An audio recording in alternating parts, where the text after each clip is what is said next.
So there are many factors that contribute to a rise in isolation, anxiety, depression. Some of those things are increased use of social media, the amount of media that we're taking in, a lack of movement, and what I would call relational poverty, which we know is more devastating than financial poverty.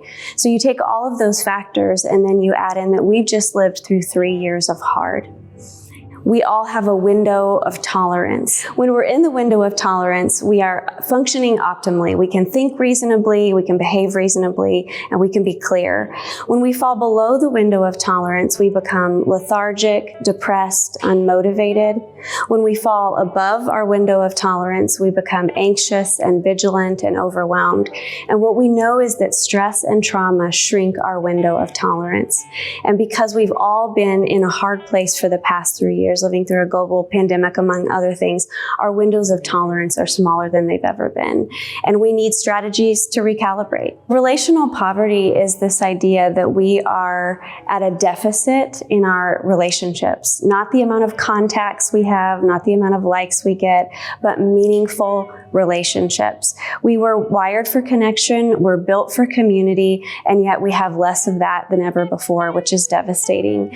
We know that we need people in our life we can count on. We need people who we can bring the hard things to and be honest and transparent with.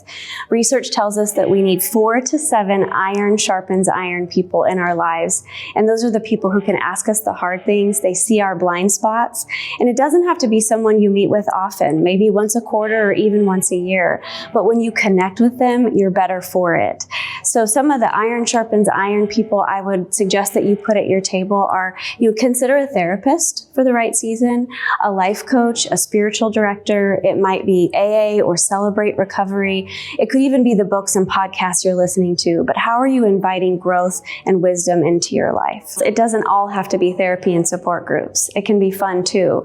So finding a group of people you can go on runs with or kayak with, get outside. It might be a group of people that you're creative with, whether it's soul collages or jewelry making or artful cooking. But there's a lot of ways to improve your mental health in a group situation.